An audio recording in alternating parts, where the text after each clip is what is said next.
All right. Hi, everybody. Really excited to be here with Kate Ryder to talk about nature journaling with kids. Hi, Kate. Hey, thanks for having me. Great. Let's start off with some value for people at home. Could you summarize maybe your top three tips for nature journaling with kids just to get started with some diving right in? Diving right in. I think the number one tip is to be flexible, embrace chaos, embrace imagination, embrace kind of whatever happens. I've gone out sometimes with the intention to do nature journaling, and we end up, covered in mud and, like being silly and almost getting run over by, mountain bikers. And you kind of just have to, that's part of the joy of being with kids is that you got to, just following wherever their imagination leads can be really fun. And then and then being prepared for when they do really focus on something. And sometimes it's not what you Mm. expect. I had posted on my Instagram stories recently this memory of when my daughter was little, we went to the San Diego aquarium and there was the lump sucker fish. And I honestly think, she was about 5 years old and we spent about an hour in front of the aquarium.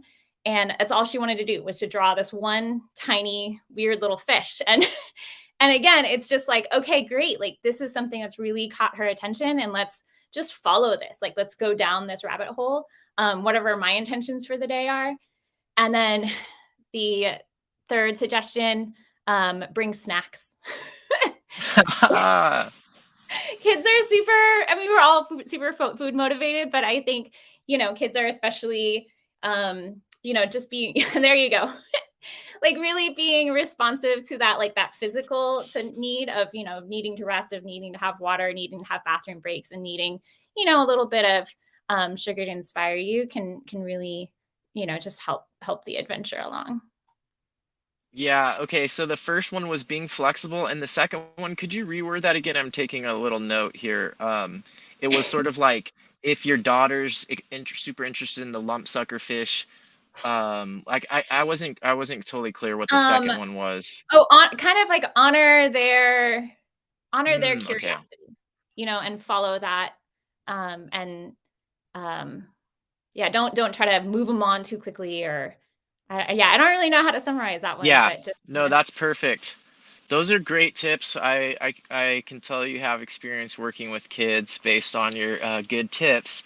And I must say your daughter has very good taste in aquarium animals because I spend a lot of time nature drilling in aquariums, and sometimes it's like you see everybody going to the same thing, and then somewhere in this corner of the aquarium there might be something very interesting that no one's paying attention to. Thanks for those tips. Okay, next question is why nature journaling with kids? What is it about nature journaling with kids that makes it so important in your opinion? um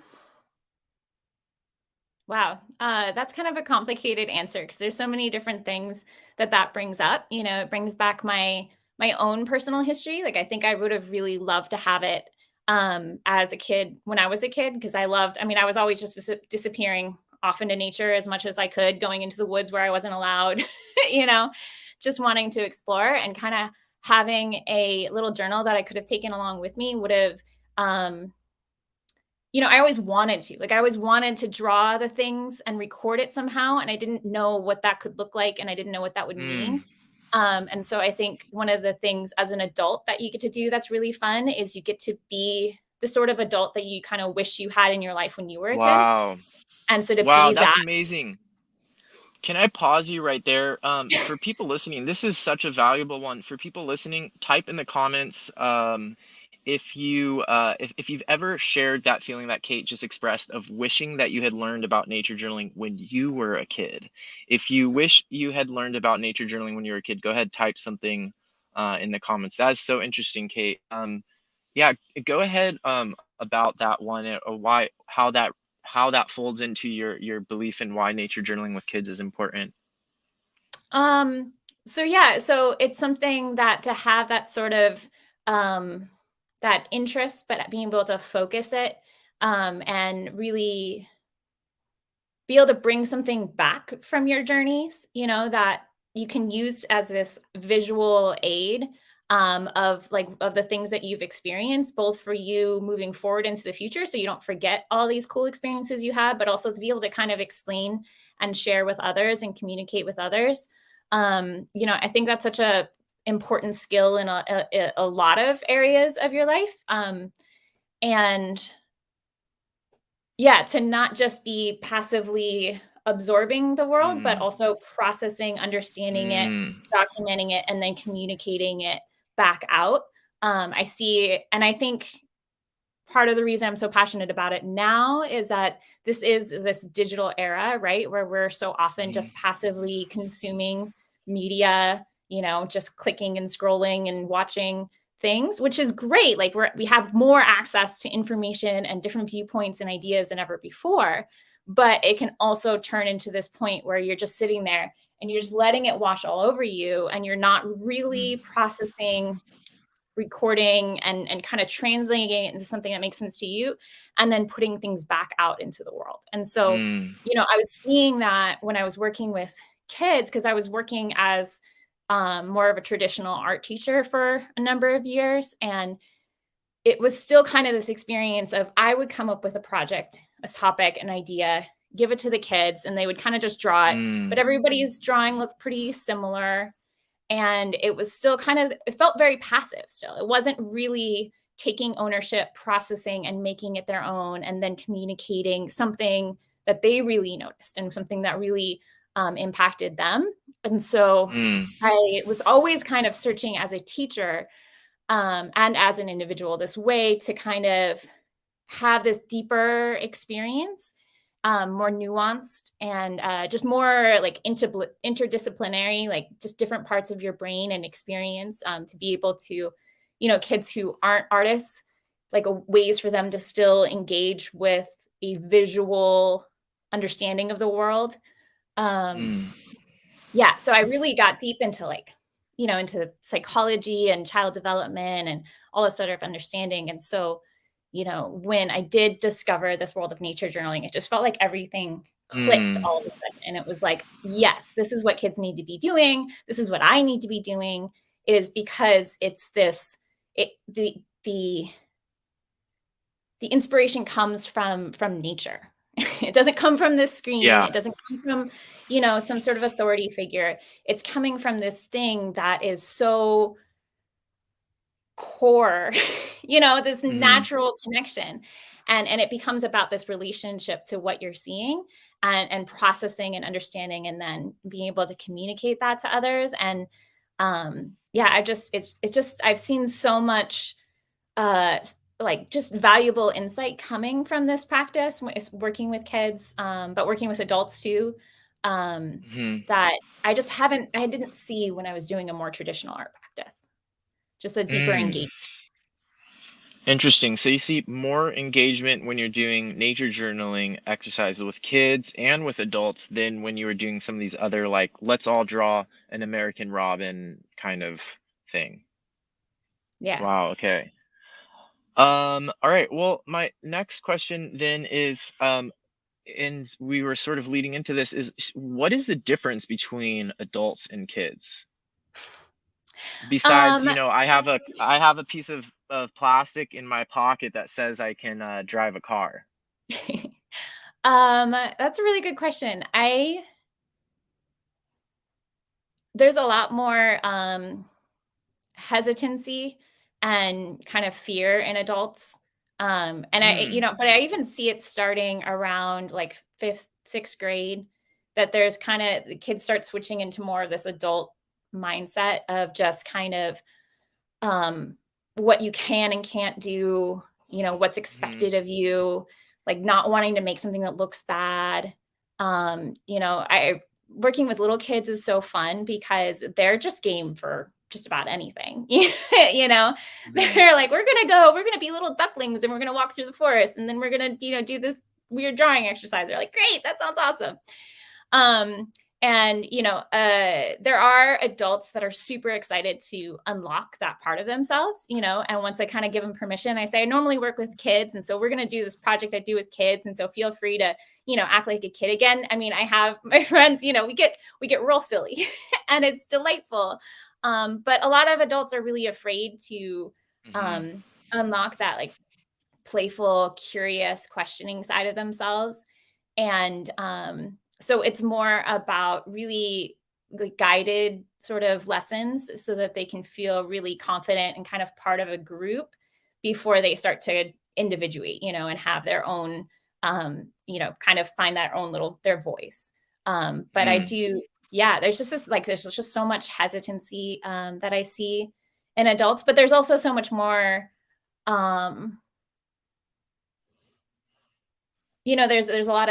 there's such a depth of knowledge and experience too, that when you're working with adults, and they're also adults are way more willing once they get to a point where they're willing to to participate. They're more willing to do the lesson as you tell them to do it, to follow like directions. And so I think that was my first point with kids, is to be flexible, is because you can give a kid directions, but unless you have kind of this fear-based learning there, you don't know where they're going to take it.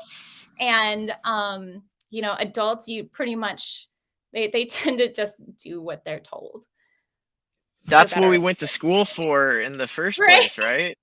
Yeah, is to do what you're told. And then, here comes these nature journalists who are like, what do you want to do? What interests you? Like, oh, you don't have to do it the way I'm telling you. And people are like, whoa, hold on.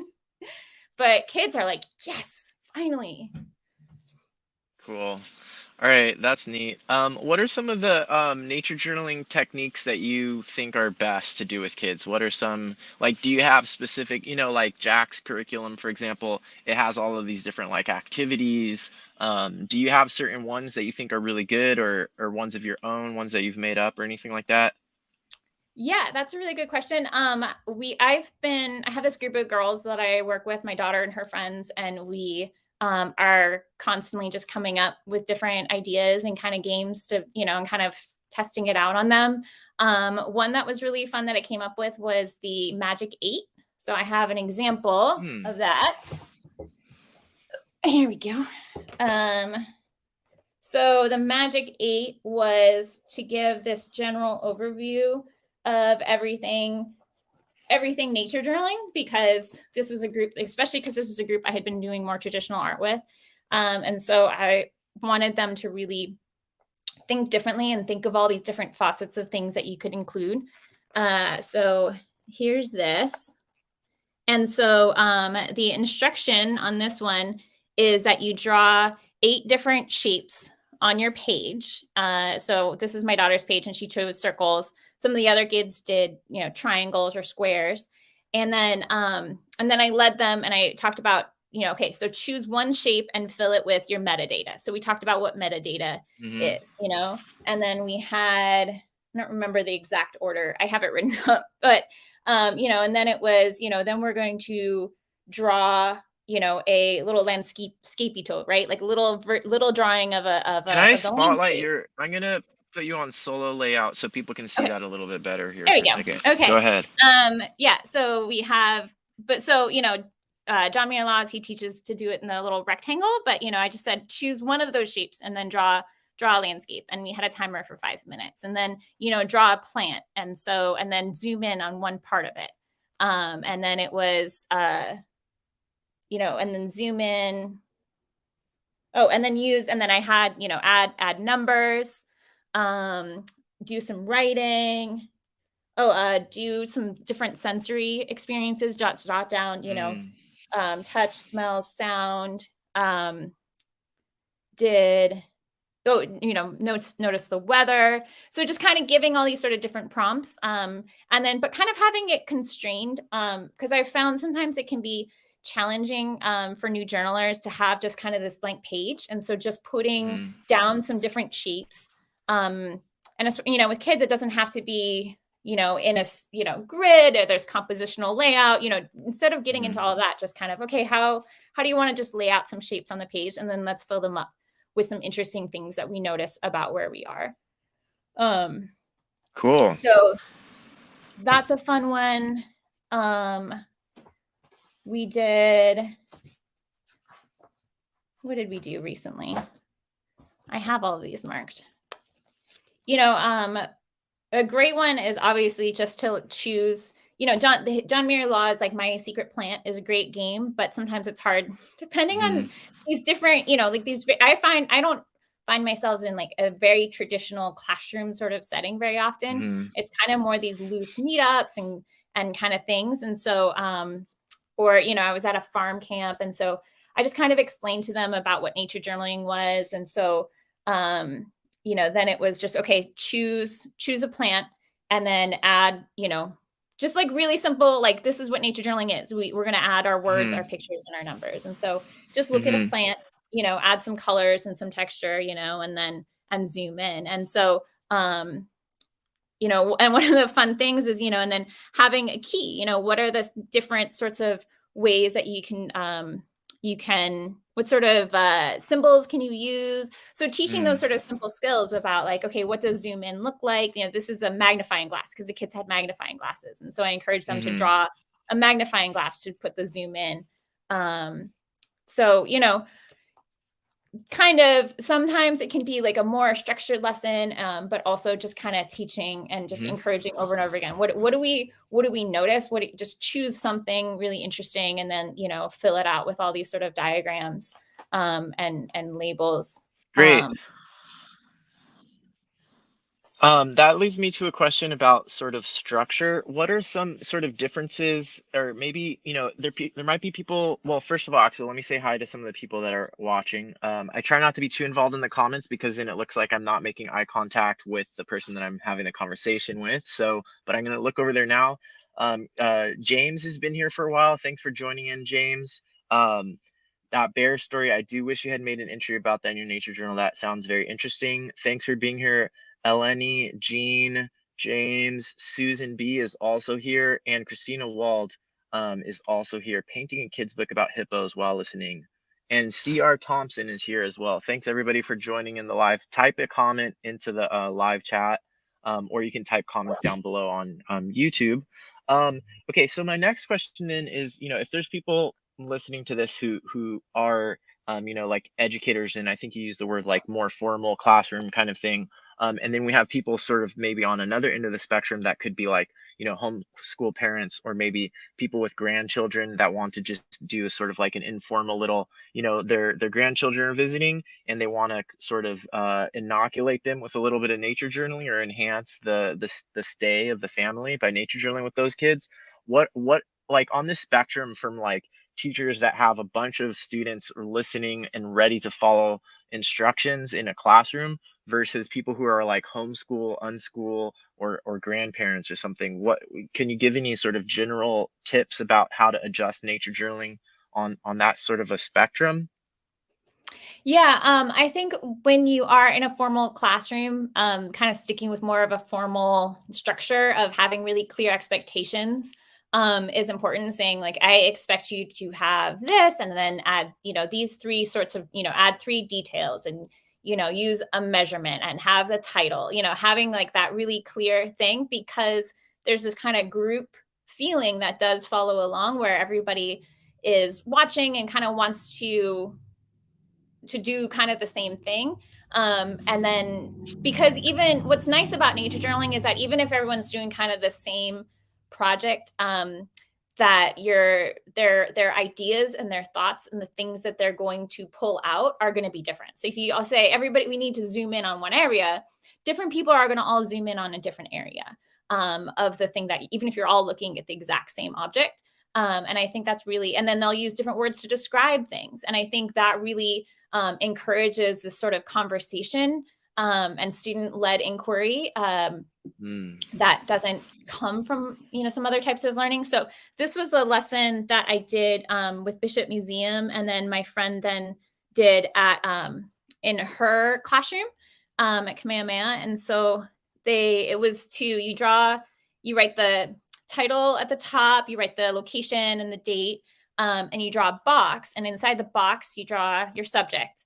And then you do a zoom in bubble, you do measurements, you do colors, you do some notes, and you do some wondering. You add some questions, you know, and you have a nice little, and, you know, even saying like, okay, you're going to have a question mark, and you're going to do a nice big question mark, and then you're going to write a question about what you saw.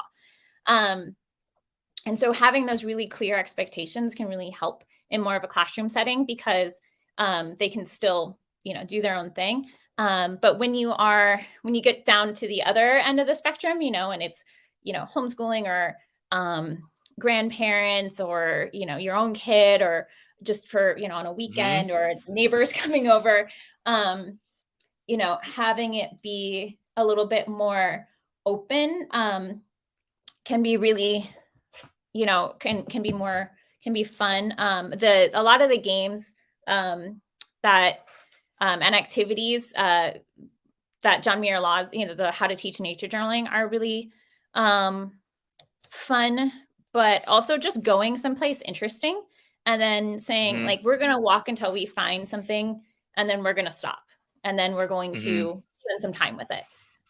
So like we went on a walk, and, you know, there was a bunch of ducks. I love how I'm showing my daughter's notebook more than mine. But anyway, so she found some ducks. So the kids just stopped. The kids were like, nope, we're done. And they sat down and they started drawing the ducks. And I love that. I love that sort of energy, you know, when when you're like, this is kind of setting the overall intention, and then going out and then kind of letting them then guide them. Another one was when we went on a hike, and, you know, we kept walking, and then the kids were like, no, we're hungry. We're going to stop. We're going to eat, and we're going to draw. And, you know, and so then they drew some like cute little plants, and then we got to a cool lookout area, you know, and then they drew a picture of the lookout area, you know, and so kind of not worrying so much about the formal structure of it, but just kind of going until they're like, oh, this is cool. And the biggest, oh my gosh, I forgot I even said this. The most important thing is to just do it with them. Is to set a good example. With a large class, you can't really do that, but with smaller groups, you really can. And I think that setting an example, just telling, like, the more informal the setting becomes, the more that you need to participate yourself and kind of and express your own feelings about it, right? So like this was a nature journaling meetup that I did.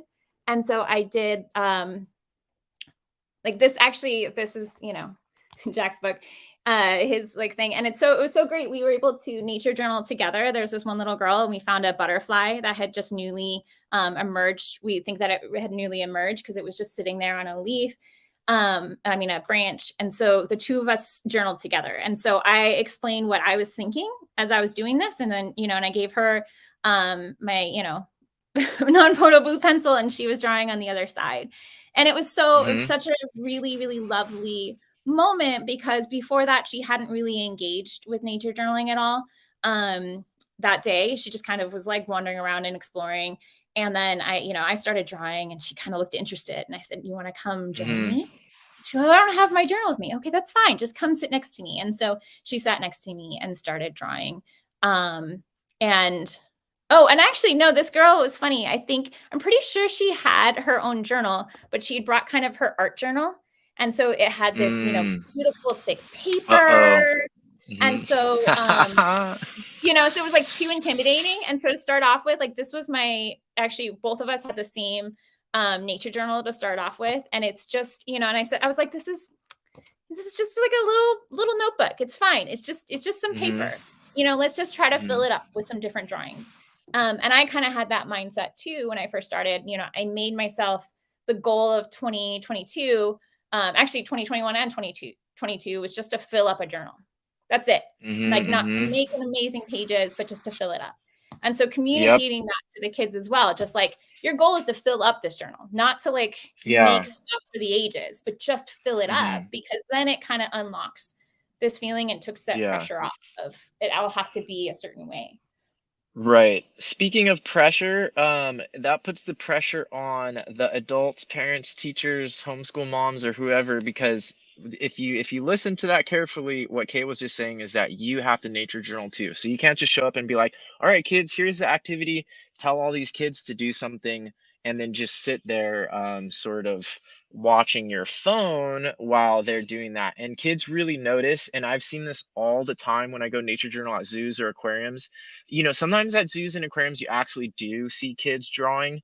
It's rare, but I have seen it. But usually what I see is the parents give it to the kids, and then the parent sits there looking at their phone while they expect the kid to do drawing. So there's a lot of power in that modeling. And you mentioned something that I call stealth teaching, which is like you can be sitting somewhere nature journaling and there could be kids around, and your goal, you're not there with like the role of a teacher, but as soon as you start doing that, the kids and the adults are going to start looking at what you're doing, and next thing you know, they are being influenced, they're learning things, they're being inspired, they're motivated. So there's a lot of this sort of judo like power in just modeling the thing. And I think that's how learning has been for humans for a really long time, before we started putting people in boxes to learn how to follow directions in industrial jobs. So that part was really cool. Let's see, I had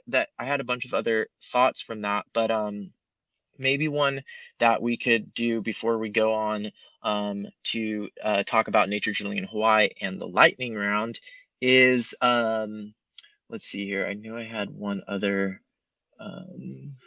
shoot. I had one other question about working with kids. What about differences between, let's talk about teens. Just how old is your daughter? She's 11, so right on the cusp. Okay, yeah, let's start there. Let's start sort of from like, let's say like 11 to 16 kind of range of teenagers. Like, what we've been talking about kids is this sort of like, huge category, but let's zoom in on that category because I think they're worth kind of a separate discussion. What sort of tips do you have? Are they harder? Are they easier? Some people kind of just give up and don't even try teaching nature journaling to people that age. Sometimes that's also the age where you see someone who started nature journaling really young and everyone's like, oh my gosh, look at them. Sometimes they completely stop in that age range. So maybe you could talk about some of your own experiences and the motivation part in particular, because teens or that age group today specifically, like how can nature journaling work for them? I don't have a whole lot of experience with that group, but the experiences that I have had is the most positive have come from kids who are, or not, sorry, not, I'm used to saying kids, teens that are already, that it's coming from them, that they're already kind of intrigued and interested. I gave a talk to, 85 teenagers, and we went out into the field to kilo is the in Hawaiian. That's like the term for observation, and using all of your senses and observing nature, and is to kilo. And so they kind of were already familiar with the concept, and you have just this wide range of engagement with that. But so what I did, because I knew that was going to be a challenging group, because there's they have the potential of both the most positive and most challenging aspects of both kids and Mm, adults. It's this wow. transition phase, Mhm. and so they um so what I did was I had a bag full of prompts, to kind of give them some structure, but some freedom within that structure. So I had just little slips of paper that I handed out to them. And I would just say, I'm like, here's this, if you don't know what to do what's on this paper. And they were just these open-ended prompts to just to observe more closely, and ways to record that on your paper. Oh, because that was the other thing I found. Somebody mentioned about playing games.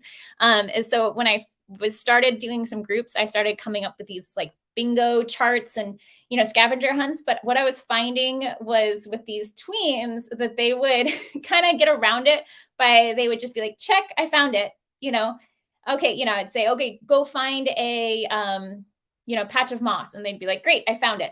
I'm like, what did you notice about the patch of moss? Did you journal the no, I didn't journal the patch of moss. No, I didn't. You know, so you have to be really explicit because they're gonna kind of, I don't know, it's this little bit of this rebellious, you know, phase. And so kind of saying, okay, I want you to you know, to count all of the birds and record that as a tally because they, you know, when I've had kids just say, okay, count all the birds, they literally just sit there and they're like, oh yeah, I counted them. I'm like, how many? They're like, I don't remember. Like, well, you were supposed to keep a tally. Oh, okay, wait, I need to Right. explain explicitly, you know.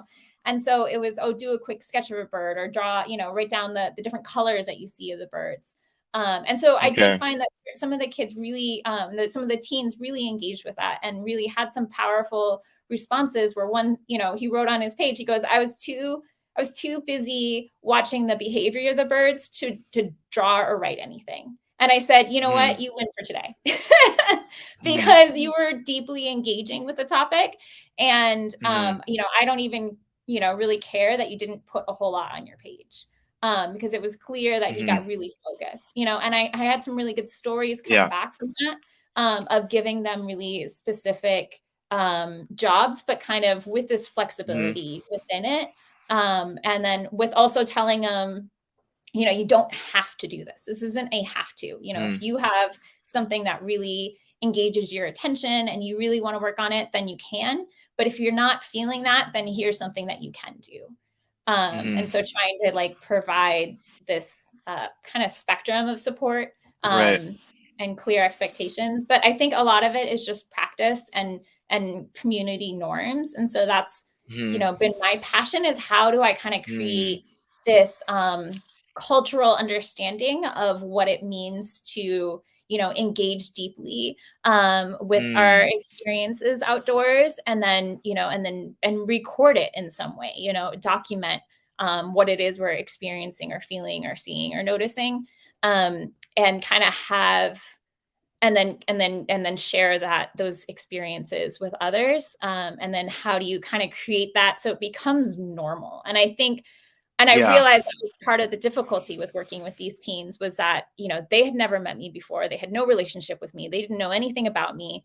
And so even though they had already been introduced kind of some of these ideas kind of in separate different spheres, it wasn't this regular thing and experience that they were having. But there was a lot of interest. There were enough kids that I said, you know, if you want me to come back and especially engage with those students that are showing this higher level of interest, you know, then I would be happy to. Yeah. Okay. Well, I think there's some powerful gems in that part there that people should probably rewatch and take notes here because I think there's some really, especially the stuff about creating sort of a context and cultural expectation.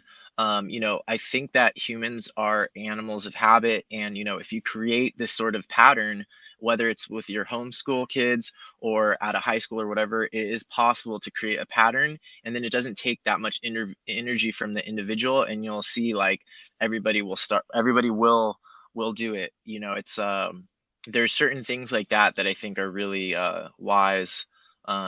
So thanks for sharing that part. Okay, let's talk a little bit about nature journaling in Hawaii and then let's go into the lightning round. So this episode is titled, you know, nature journaling with kids, but you're also in Hawaii and I'm very interested in nature journaling in Hawaii. I might actually be there for a little bit in May, but on the Big Island. So you're in Oahu, right? Could you talk a little bit for people? Some people probably have snow outside their homes, snow on their roof right now. Could you sort of describe what it's like nature journaling in Hawaii? Maybe starting with sort of like, describe your sort of ideal nature journaling outing there and describe some of the like smells, feelings, you know, give us a sense of some of those other senses, you know. What is it like nature journaling in Hawaii? Yeah, it's it's complicated because there's this idea of Hawaii as Mhm. this paradise, right? This tropical Mhm. paradise, and you're just gonna come and you're gonna feel the aloha spirit and relax in your bikini, you know, and get sunburnt. And you know, the reality is so much more nuanced. And you know, Uh-huh. I work a lot with the Hawaiian community. You know, I dance hula. And so there's there's a lot of just really complicated social Mm-hmm. relations on one level for people who come out here, you know, and don't know about that. Mm-hmm. And there's, you know, our natural world is not pristine. You know, Mm-hmm. we have this incredibly high rate of, you know, introduced species Mm-hmm. that really, we're the endangered species capital of the world. So Bird extinction capital of the world as well. More bird extinctions in yeah, Hawaii in the last couple hundred years than any continent. Or I think it's like Eurasia and Africa combined, something crazy. yeah, Okay, so because it's we not have, just a paradise. yeah, yeah, exactly. And so, you know, to be watching these things happening in real time is, it's challenging, you know, to go out seeking this bird that is usually, you know, the guidebooks are saying that it's found in this area and you're not seeing it, you know, because it is either just in critically endangered species. And but then also the incredible like joy to see these really unique and very specialized plants. But they're these species that people will just step on. You know, they'll just walk right over. Mm-hmm. They'll not even, they're not aware of that sort of, that's happening, because the idea that's been sold of Hawaii is, you know, pineapples and coconut bras and, you know, this like big red hibiscus. And these are all these introduced species. You know, they're not the native Hawaiian species or the endemic Hawaiian species. And then we have the Mm-hmm. indigenous species, and we have, Mm-hmm. you know, introduced by Polynesian voyagers. And then we have Mm-hmm. introduce species that aren't a problem, and then introduce species that do cause challenges. And you know, I just went on a hike recently with some friends, and you know, they're like, wow, it's so beautiful here. I'm like, it is really beautiful, and I'm really enjoying this hike with you guys, but there's also nothing here that is actually Hawaiian, you know, that Mm-hmm.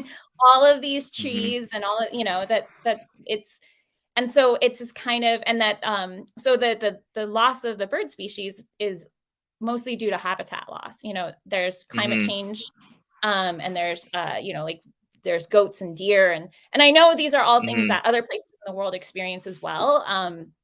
But I Mm-hmm. think we just feel it really strongly here, because there is already a cultural natural connection, you know, and then yeah, and then this kind of this postcard ideal that's sold out of what this is out here. And we're dealing, you know, there's this picture of this pristine, beautiful white sand beach, and you look closer, Mm-hmm. and there's microplastic pollution, you know, and then Mm-hmm. there's, you know, dead birds because of eating the plastics, and you know, Mm-hmm. and so it's this beauty and this heartbreak that are entwined, and that's also Mm-hmm. where I've appreciated the nature journaling community, because you know, how do you process, how do you handle knowing all Mm-hmm. of this, and how do you handle feeling, you know, all of these complicated feelings, because you can, you know, absolutely come here and just enjoy it for just, oh, it's so beautiful, but also knowing that there's this history, this Yeah. very complex history. um you know, being able to process those things on paper has been really healing for me, and I feel like it's something I really want to give back to the community out here as this way.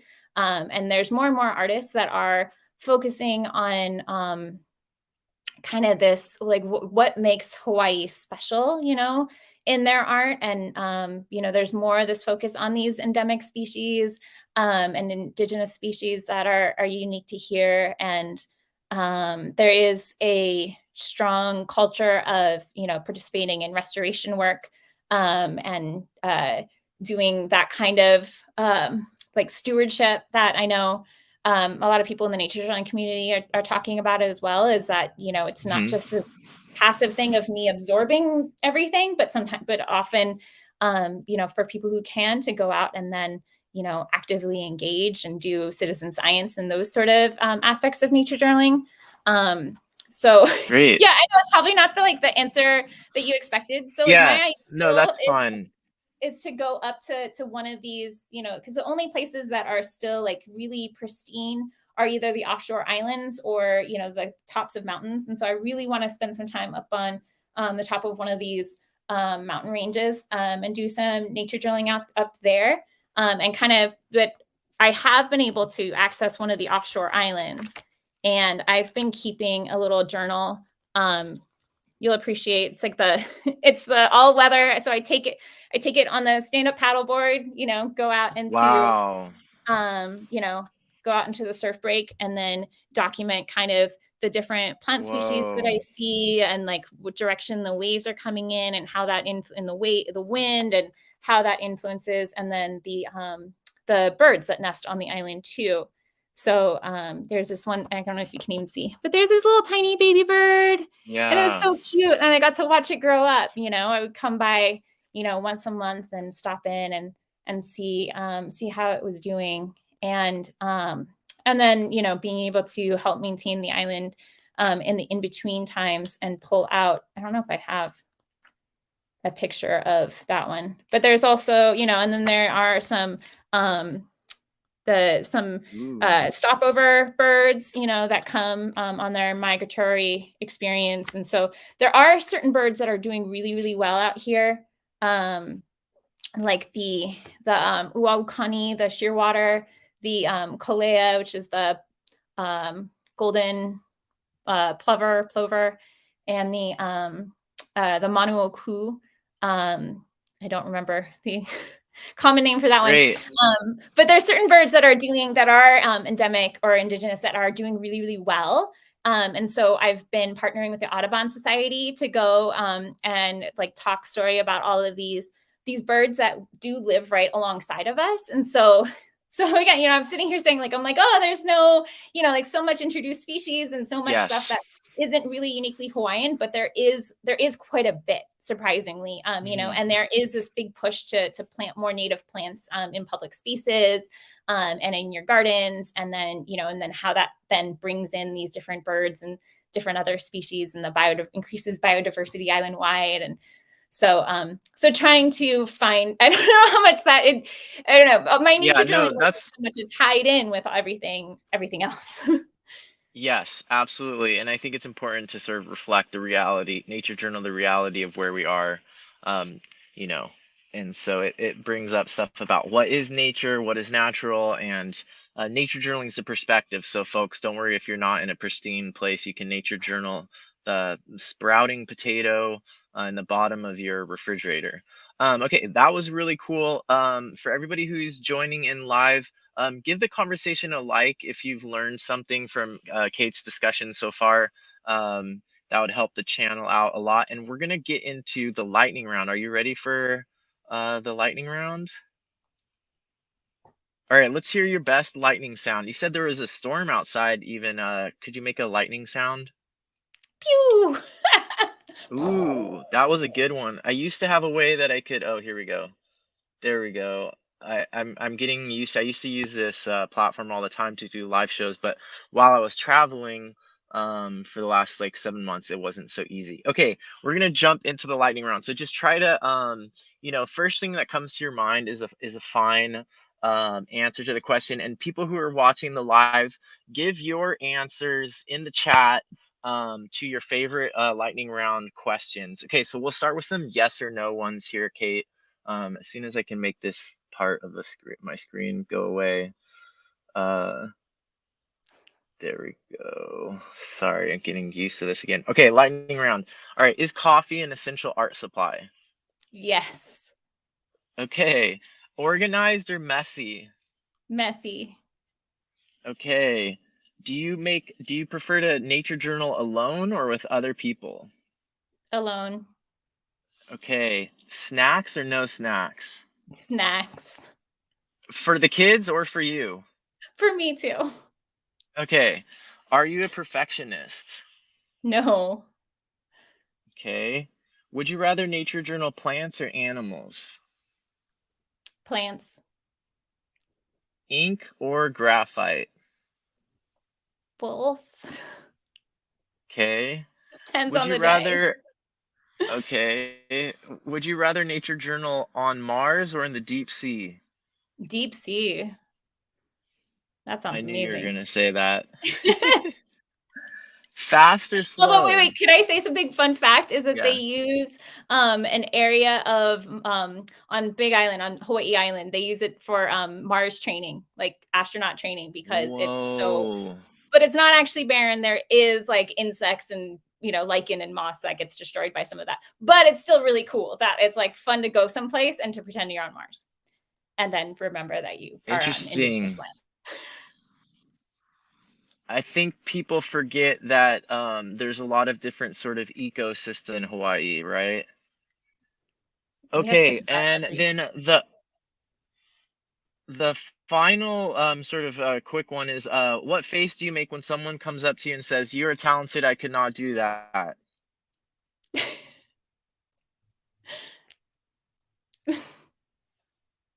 Okay, you What make a kind of smile. All face do right. I make? So I don't know. now, I just kind of like happy and incredulous. okay. All right. So let's get into some of these other ones. If you could nature journal with any historical figure, who would you want to nature journal with? Ruth Asawa. Could you tell a little bit about her or them? Ruth Asawa was an artist.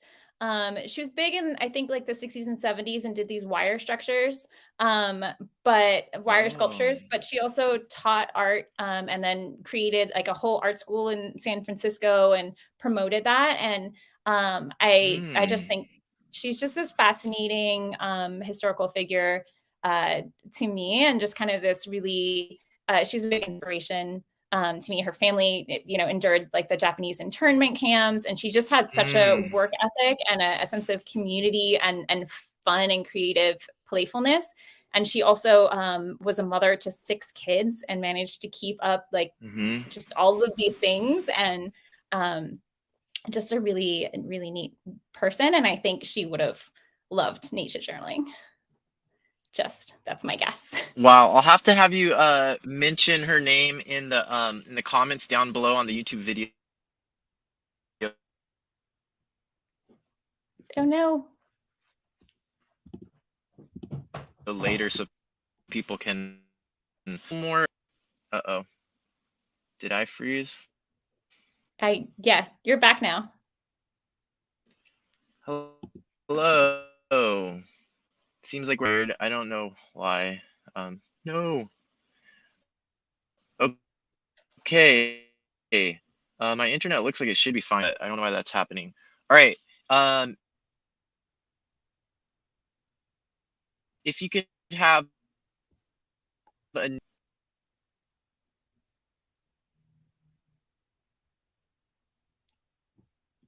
can you see me now? Yeah, I think maybe you could just put the question in the chat. You're just kind of breaking in and out for me. Maybe it might be my internet storms.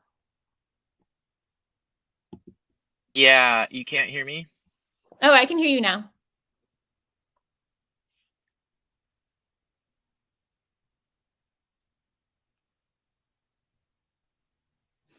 Okay.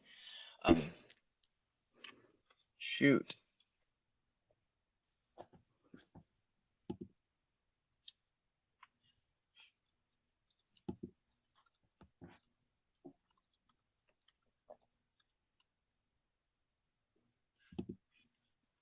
All right, hang on, folks. Nature journaling superpower. I love that question. Um, Nature journaling superpower.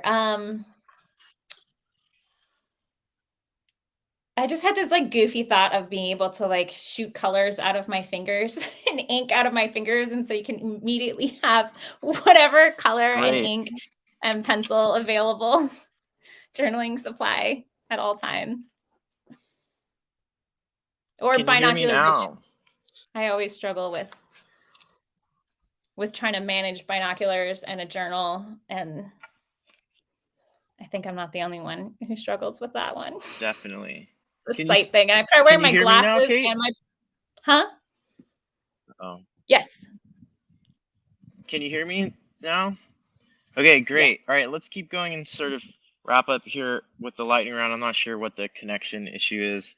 All right, so the very last one for the lightning round is if you if which of these fictional characters do you think would be best at nature journaling?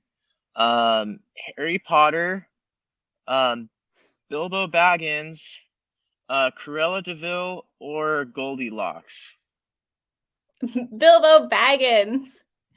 I love. Why? I don't know. I just Lord of the Rings and nature journaling seem to go. Maybe it's I'm thinking more of the author.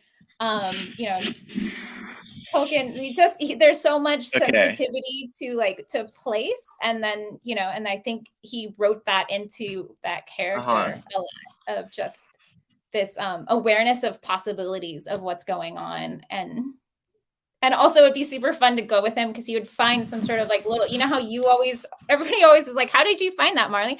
I bet he would be somebody who'd be like, let's go down this random side trail and see what happens, which is, I think, essential. Great. Here we go. Yes, we got people chiming into the live chat who weren't chiming in before because of some of these Lord of the Ring references. So Bilbo had a journal, and There and Back Again was his journal. That's right. Oh, that's Thanks right. for Yeah, that's pointing what I that was out. thinking. Wow,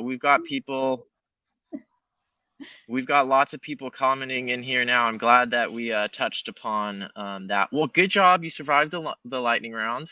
That was fun. We haven't done a lightning round for a while. Got to bring that back.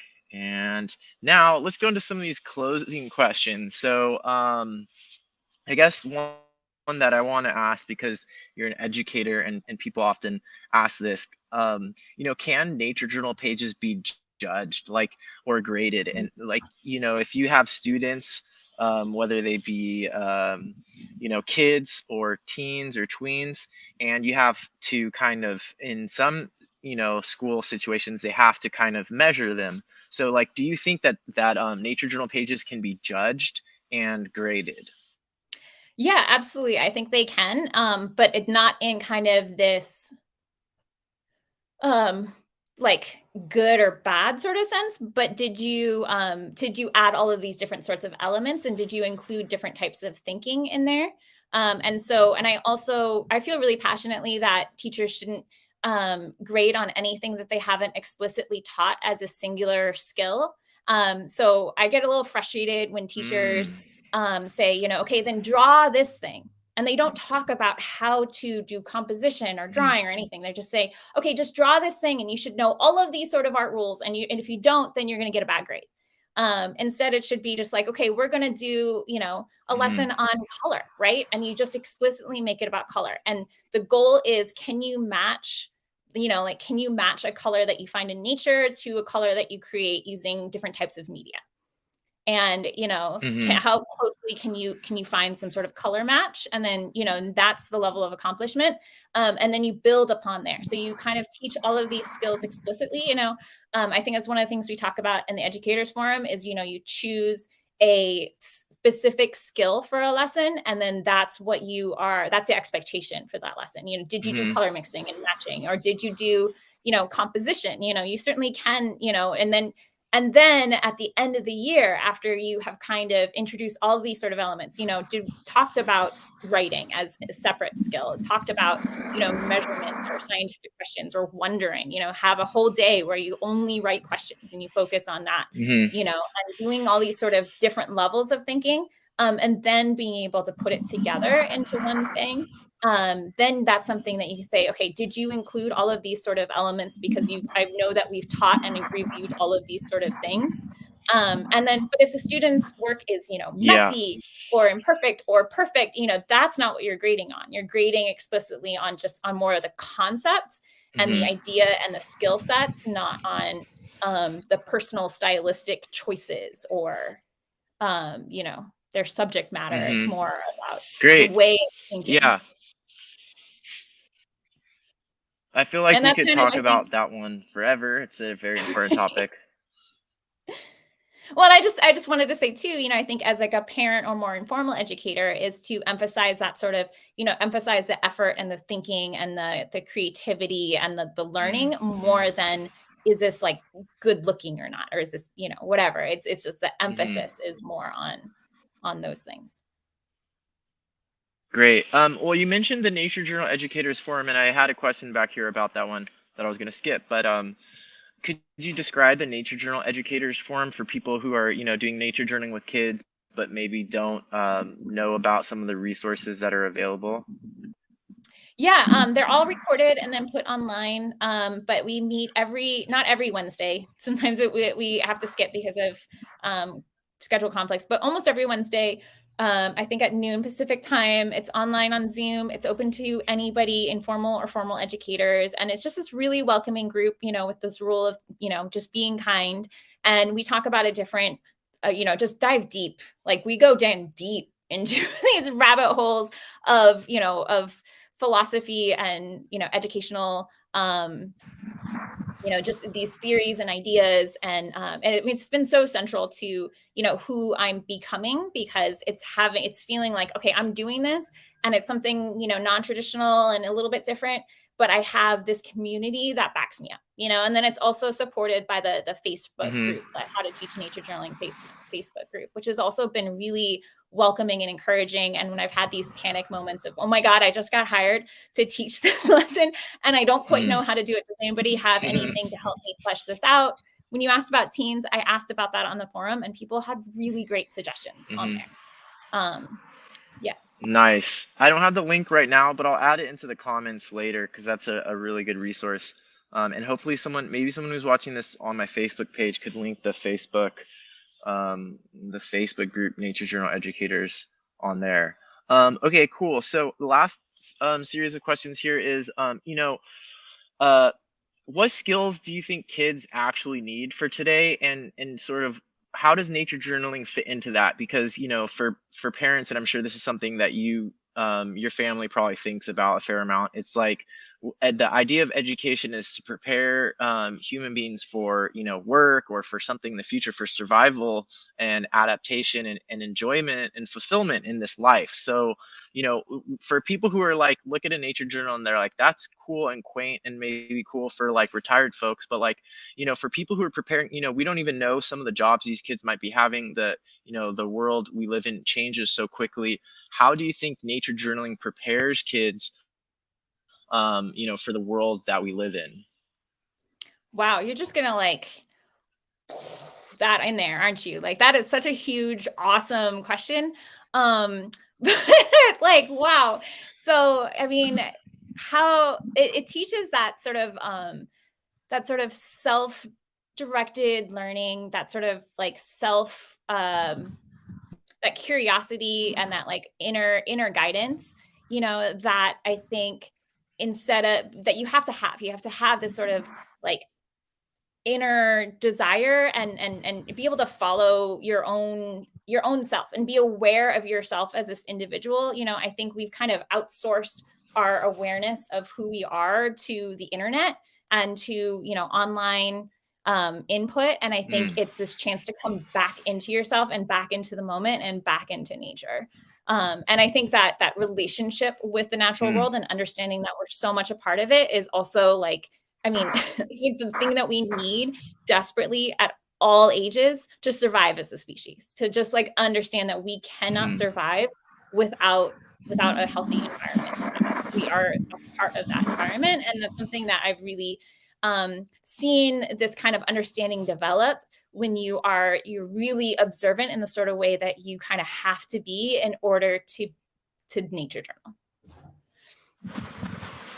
Cool. Okay, so final question here is what's one thing that you've learned from nature journaling with kids that you apply as an adult?